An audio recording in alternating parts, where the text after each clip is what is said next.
हिंदुस्तान के ऑपरेशन दोस्त से बौखलाया पाकिस्तान। तुर्की में मदद भेजकर हिंदुस्तान ने पलट दी बाजी। भारत विरोधी तुर्की में कैसे किया मोदी सरकार ने खेला। मोदी मैजिक से पाकिस्तान के पूर्व डिप्लोमेट भी हैरान।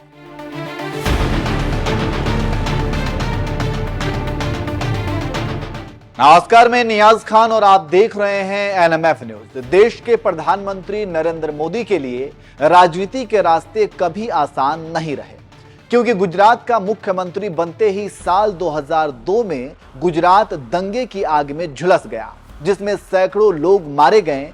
इस एक दंगे की वजह से विरोधियों ने मोदी पर मुस्लिम विरोधी होने का लेबल लगा दिया, मगर इसके बावजूद मोदी तो ठहरे मोदी।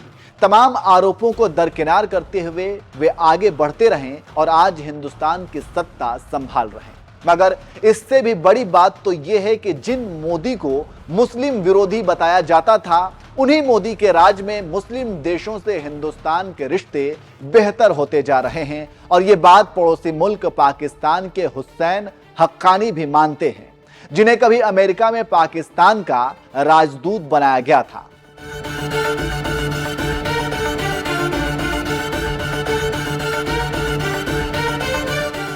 गुजरात दंगे की वजह से नरेंद्र मोदी को कम बदनाम नहीं किया गया है। प्रधानमंत्री बनने से पहले उनके खिलाफ साल 2013 में अभियान तक चलाया गया कि अमेरिका उन्हें वीजा जारी न करे। भारत के तत्कालीन 65 सांसदों ने उस वक्त राष्ट्रपति रहे बराक ओबामा को पत्र लिखा था, मगर नियति को कुछ और ही मंजूर था। जिस मोदी के खिलाफ अभियान चलाया गया कि उन्हें अमेरिकी वीजा न मिले, आज वही मोदी हिंदुस्तान के प्रधानमंत्री हैं और अमेरिका के राष्ट्रपति जो बाइडेन उन्हें अपना दोस्त मानते हैं।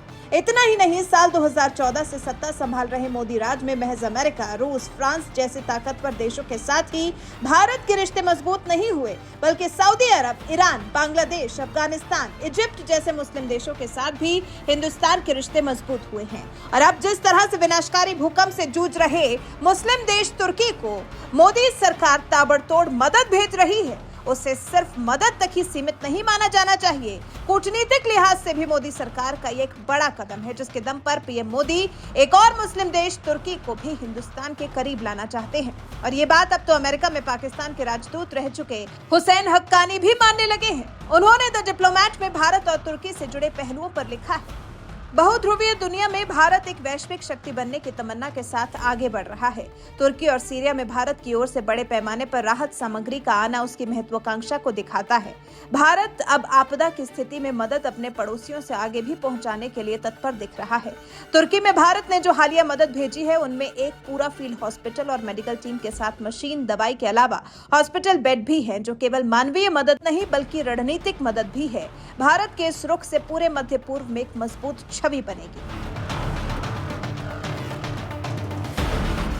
तुर्की के बारे में तो हर कोई जानता है कि एक मुस्लिम देश है जो भारत के खिलाफ आग उगलता रहा है।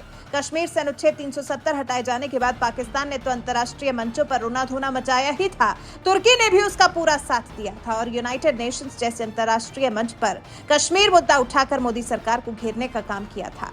मगर इसके बावजूद भारत ने विनाशकारी भूकंप से तबाह हुए तुर्की के लिए दरियादिली दिखाई और सेना से लेकर रसद तक भेजने में कोई कसर नहीं छोड़ी। भारत से कई टीमें ऑपरेशन दोस्त के तहत तुर्की में मोर्चा संभाले हुए हैं, जिसकी तारीफ तुर्की सरकार से लेकर तुर्की के नागरिक भी कर रहे हैं।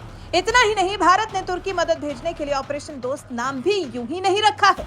माना जा रहा है कि मोदी सरकार तुर्की को ये बताना चाहती है कि इस मुश्किल वक्त में हिंदुस्तान ने एक दोस्त की तरह उसकी मदद की है और लगता है अपनी कूटनीतिक रणनीति में भारत काफी हद तक सफल भी हो रहा है। तभी तो भारत में तुर्की के राजदूत फिरात सुनेल ने भावुक होते हुए तुर्की भेजी जा रही मदद के लिए भारत का आभार जताया था और एक ट्वीट में उन्होंने लिखा था, तुर्की और हिंदी में दोस्त, दोस्ती के लिए इस्तेमाल किया जाने वाला एक आम शब्द है। उन्होंने कहा कि हमारे तुर्की में कहावत है कि जरूरत में काम आने वाला दोस्त ही सच्चा दोस्त होता है।